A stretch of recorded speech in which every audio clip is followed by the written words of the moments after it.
wanted to be a doctor. That might sound ungrateful. After all, medicine is a noble profession, one that many dream of pursuing. But for me, it was a gilded cage, a path chosen by my parents that slowly suffocated my true passion. My name is Sophia Chin, and I've been living a double life for the past 6 years. To my parents, I'm Dr. Chin, the dutiful daughter who followed the path they paved. To the art world, I'm Aurora Knight, one of the most sought-after contemporary artists in New York, known for paintings that sell for millions. And neither world knows about the other. The irony of my situation hit me hardest this morning as I stood in the newly renovated wing of Metropolitan General Hospital, my parents' pride and joy. They've both been prominent surgeons here for 30 years. The hospital was unveiling its new Healing Through Art initiative. And there, taking center stage in the main lobby, was my latest piece. A massive canvas exploding with colors, abstract yet somehow alive, purchased anonymously through my gallery for $2 million. My mother stood beside me, critiquing it with her surgical precision. "I don't understand modern art," she said, wrinkling her nose. $2 million for splashes of paint. The hospital board must be losing their minds. If only she knew those splashes of paint would pay for an entire year of the hospital's pediatric care program. My father joined us, his white coat pristine, as always. "At least it adds some color to the place," he muttered. "Though I would have preferred they spend the money on new equipment." I bit my tongue, remembering the night I created that painting. I had just finished a 36-hour shift at the hospital, their hospital, and instead of sleeping, I'd gone straight to my secret studio. The emotions poured out of me onto the canvas. The exhaustion, the frustration, the constant pressure to be someone I wasn't.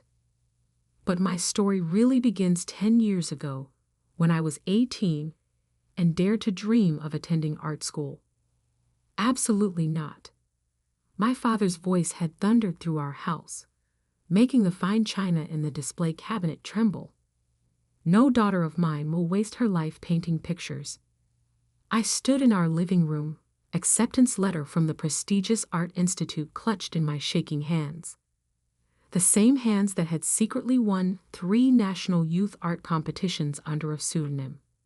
The same hands my parents wanted to train for holding scalpels instead of paintbrushes. "But Dad, I got a full scholarship. They say I'm one of the most promising young artists they've seen in years." My voice sounded small, even to me. My mother sat perfectly straight on our leather sofa, her expression a carefully constructed mask of disappointment. "Sophia, we've invested everything in preparing you for medical school. The extra classes, the summer programs, the MCAT prep courses. This isn't up for discussion." I never asked for those things. I protested, feeling the familiar pressure building behind my eyes. I never wanted. "Enough." My father cut me off. "You think art will give you a stable future? You think you can support yourself drawing pictures? Look at your cousin William. He tried to be a creative. Now he's 35 and still living in his parents' basement." "But I'm good at it," I whispered. "Really good." My mother stood up, straightening her already impeccable blouse. "You're good at science too. Top of your class in biology. Perfect MCAT scores.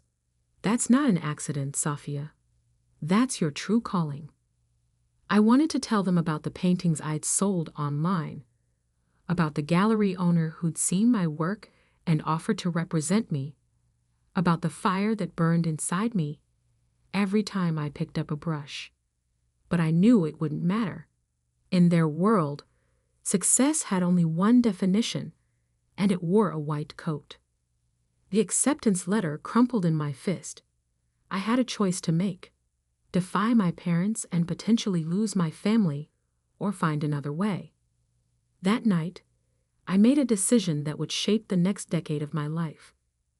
I wrote to the Art Institute declining their offer, and I accepted my place at my parents' alma mater, Preston Medical School. But I also sent an email to that gallery owner under my new pseudonym, Aurora Knight. "I'll need to work in absolute secrecy," I wrote. "No public appearances, no photos, no interviews, but I'll keep painting." His response came within hours. "Intriguing. Mystery can be a powerful marketing tool. Send me your next piece, and we'll begin." And so began my double life. By day, I threw myself into medical school, learning about human anatomy with the same precision I used to study color theory. By night, in a small studio apartment I rented under my alias, I created art that began to catch the attention of collectors worldwide. The first year was the hardest. Medical school was as demanding as my parents had promised, and there were nights I thought I would break under the pressure. But somehow, the exhaustion and stress only fueled my art. My paintings became more intense, more emotional. Critics called them raw, visceral, almost surgical in their precision. If they only knew. My first major sale came during my second year of medical school, a triptych that sold for $180,000. I celebrated alone in my studio, dancing silently among my canvases, knowing I couldn't tell a soul. My parents called that same night, proud that I'd aced another pathology exam. I let them talk, wondering what they'd say if they knew their dedicated medical student daughter had just been hailed as the most exciting new voice in contemporary art. The next few years followed the same pattern. I excelled in my medical studies, earning the praise and approval my parents had always craved. But in the art world, Aurora Knight became a sensation.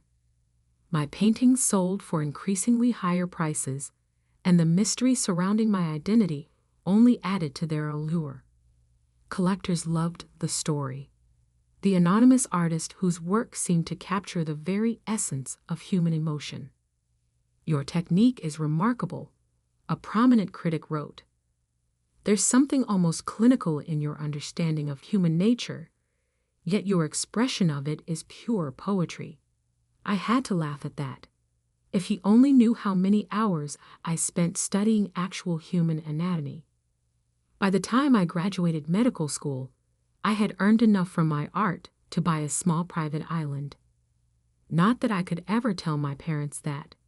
Instead, I dutifully accepted a residency position at their hospital, Metropolitan General, while maintaining my secret studio across town. The balancing act was exhausting, but something unexpected happened. I discovered that being a doctor made me a better artist, and being an artist made me a better doctor. My understanding of human anatomy brought a unique perspective to my paintings, while my artistic sensitivity helped me connect with patients in ways my colleagues couldn't quite match. But every time my parents bragged about their doctor daughter, every time they reminded me how right they had been to push me into medicine, I thought about the paintings selling for millions under a name they'd never know. Until this morning, when they stood in their own hospital, unknowingly criticizing their daughter's artwork worth millions. The same artwork that would fund the pediatric care program they've been fighting to expand for years. And that's when I realized, maybe it was finally time for Aurora Knight to step into the light. But I'd never expected what would happen next.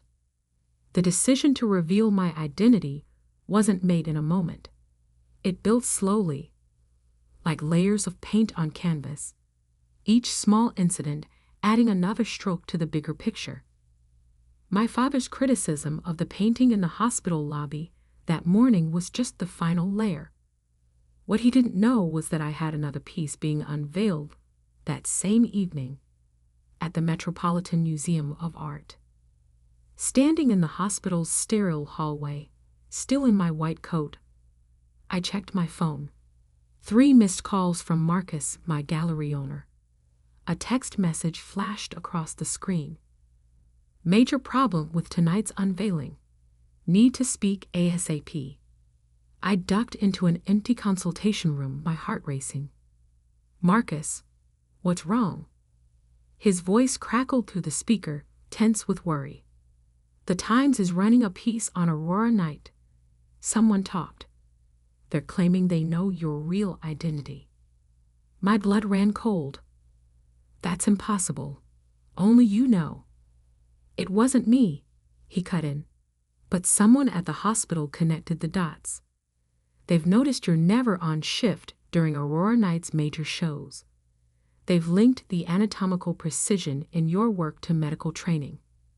They're running the story tonight. Right before the Met unveiling. I sank into a chair, my legs suddenly weak. 6 years of careful secrecy, about to unravel because I'd been careless with my shift scheduling. Can we stop it? I whispered. Not unless you want to confirm or deny on record. They're giving us 1 hour to comment. Through the consultation room window, I could see my parents in the distance, doing their rounds together as they had for 30 years. They looked so confident, so certain of their world and their place in it. I'll call you back, I told Marcus. I had spent years maintaining this divide, the dedicated doctor-daughter and the mysterious millionaire artist.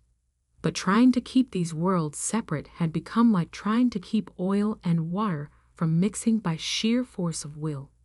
Exhausting, impossible. My pager buzzed. Emergency in the pediatric ward.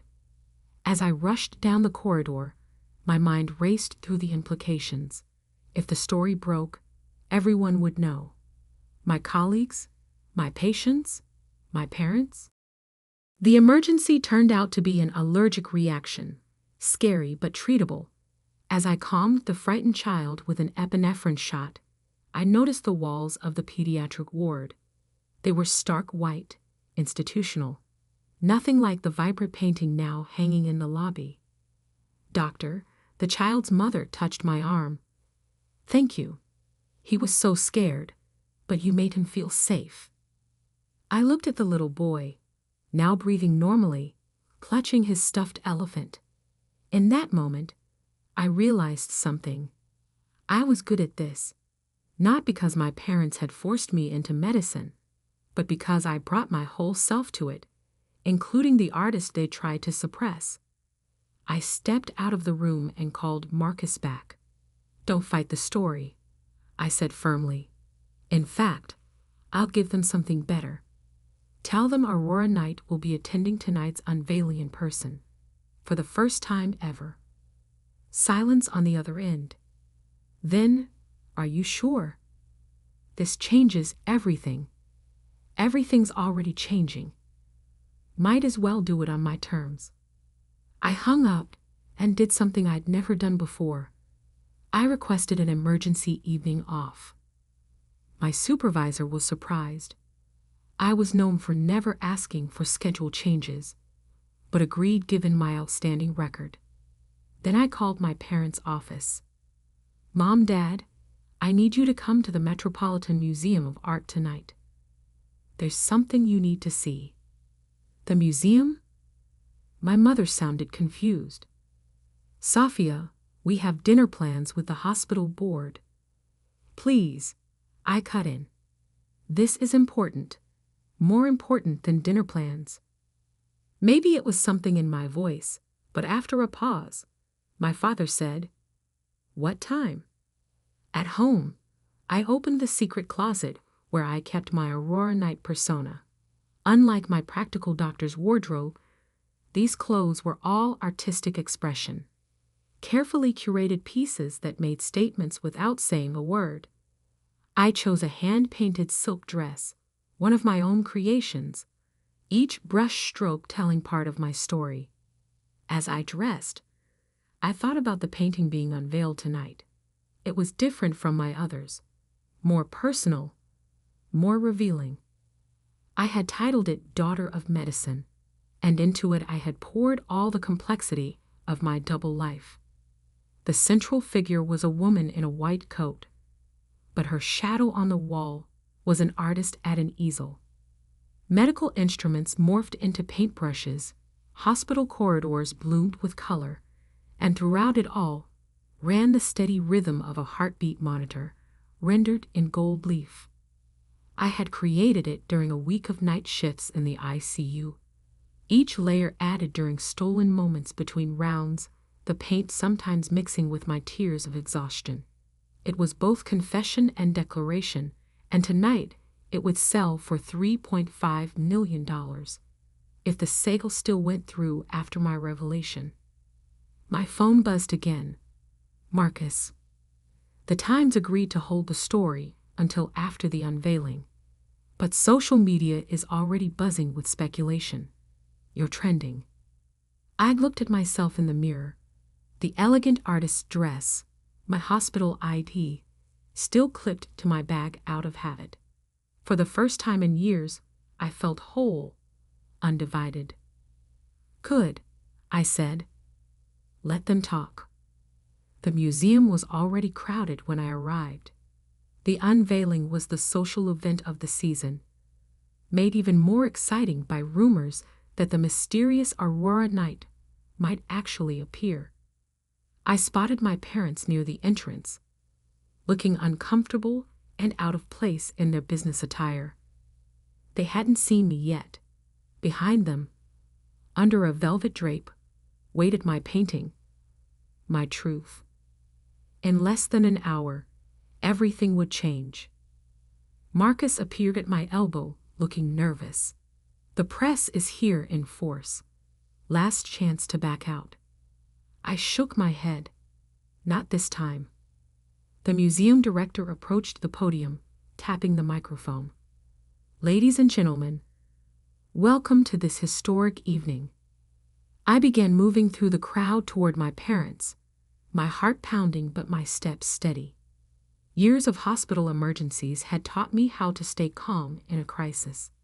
The director was still speaking, and we are honored to announce that tonight, after 6 years of mystery, the artist known as Aurora Knight. I reached my parents just as the velvet drape began to fall. Mom, Dad, I said softly, there's something I need to tell you. They turned, their eyes widening as they took in my appearance. So different from their proper doctor-daughter. Behind them, the painting was now fully revealed, and gasps rippled through the crowd. I'm Aurora Knight. The words hung in the air between us as camera flashes exploded around us. My mother's face went pale, my father's jaw clenched, and in their eyes, I saw something I had never seen before, complete and utter shock. But before they could respond, before they could process this revelation, something happened that none of us expected. Something that would turn this already momentous evening into a night that would change not just my life, but the entire art world forever. The silence lasted only seconds, but it felt like hours. Then chaos erupted. Camera flashes exploded around us like strobe lights. Reporters shouted questions. The crowd surged forward, everyone trying to get closer to the newly revealed Aurora Knight. But I couldn't look away from my parents' faces. My mother's perfectly maintained composure cracked first. This is impossible, she whispered. You're a doctor. I'm both, I said quietly, even as the crowd pressed closer. I've always been both. Then something unexpected happened. Dr. James Morrison, head of the hospital board, pushed through the crowd. His face was flushed with excitement. The painting in the hospital lobby, he blurted out. The one we just unveiled this morning. That was you. I nodded. His next words changed everything. We have to pull out of the purchase. We can't possibly accept a $2 million donation from one of our own residents. The reporters went wild. Headlines were already forming. Dr. Artist secretly donates millions to own hospital. But my father's voice cut through the chaos. Donation? He turned to Dr. Morrison. What donation? Dr. Morrison looked confused. The purchase price of the lobby painting. It was returned to the hospital as an anonymous donation, earmarked for the pediatric care program. We thought some wealthy benefactor. His voice trailed off as understanding dawned. My father turned back to me, his face unreadable. How many other paintings? How much? 38 major pieces. Marcus stepped in, ever the efficient gallery owner. Total sales approaching $40 million. Aurora Knight is the most successful artist under 40 in the contemporary art world. My mother swayed slightly. Nearby, a senior art critic was practically dancing with glee. The precision in her work, it all makes sense now. She brings a surgeon's eye to her art. Actually, I corrected him gently, I bring an artist's heart to my medicine. That's when the second surprise of the evening arrived. Dr. Sarah Chen, my chief resident, pushed forward. Her eyes were shining with unshed tears. The Williams case, she said. That impossible diagnosis you made last month. You said you noticed a pattern. I knew exactly what she meant. A young patient had presented with seemingly unrelated symptoms. While other doctors focused on test results, I had noticed something in the distribution of his symptoms that reminded me of a color theory principle, complementary patterns that revealed a hidden hole. You see things differently, Dr. Chen continued. That's why your diagnostic rate is so high. You're not just looking at symptoms, you're seeing patterns like an artist, my mother finished softly. For the first time since my revelation, I saw something shift in her expression. The shock was still there, but something else too, a glimmer of understanding. My father remained silent, his surgeon's hands clasped tightly behind his back. I knew that pose. He was trying to maintain control, to process everything with clinical detachment. The museum director was desperately trying to restore order, to proceed with the official unveiling of Daughter of Medicine. But I barely heard him. My focus was entirely on my father as he slowly walked toward my painting. He stood before it, this man who had never wanted his daughter to be an artist, studying every detail with the same intensity he brought to examining X-rays. I held my breath. The anatomy, he said finally, his voice rough. Every muscle, every proportion, it's perfect. Yes, I said, moving to stand beside him. Because I learned it from you. He turned to me, and I saw tears in his eyes, something I'd never seen before. All these years, he whispered, we thought we were teaching you to be a doctor, but you were learning to be something more. My mother joined us, her hand finding mine. The painting in the hospital, she said. You didn't just donate the money. You chose that spot in the lobby because it's where you both stop every morning. I finished. I wanted to bring some beauty to your daily routine, even if you didn't know it was from me. The cameras were still flashing, reporters still shouting questions, but in that moment, it was just us, a family seeing each other clearly for the first time. Marcus approached cautiously. Sophia, the buyers are waiting. The bidding for Daughter of Medicine has already exceeded the asking price. They want to know if you'll still sell. Now that? No, my father interrupted, surprising us all. He turned to face the crowd, his voice carrying with the authority of 30 years in surgery. This painting belongs in the hospital, next to the other one. where everyone can see what happens when you don't force someone to choose between two halves of themselves. Dad, I started to protest. It's worth millions. He smiled, and it was a smile I'd never seen before. Part pride, part regret, part wonder. So is my daughter. The story exploded overnight, of course. Doctor by day, millionaire artist by night, became a global sensation. The art world was fascinated by how medical training influenced my work. The medical community was intrigued by how artistic perception could enhance diagnostic skills. The hospital created a new program, integrating art therapy into patient care, with me as the director. My paintings now hang in both galleries and hospitals, bridging the worlds I once thought had to remain separate. My parents? They're still adjusting. Sometimes I catch them looking at me like they're seeing a stranger. But more often, they're looking at my work, both medical and artistic, with new eyes. Last week, I found my father in front of the lobby painting, studying it during his morning rounds. I was wrong, he said without turning around. When I told you that art wasn't a real career, I was trying to protect you from struggle, but instead, I almost prevented you from becoming who you were meant to be. I stood beside him, both of us in our white coats, looking at the swirls of color that had helped heal not just the hospital's finances, but our family's wounds. You didn't prevent anything, I told him. You taught me precision, dedication, and the importance of understanding human nature. I just applied those lessons to a larger canvas than you expected. He laughed, a real laugh, free from the weight of expectations. Your mother's talking about taking art classes, you know. Says she wants to understand your world better. It was always the same world, I said softly. I just needed everyone else to see it. Now, when people ask me if I'm a doctor or an artist, I smile and tell them the truth.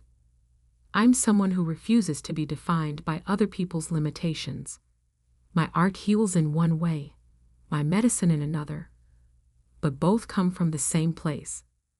A desire to make the world a little more beautiful, a little more whole. And my parents, they finally understand that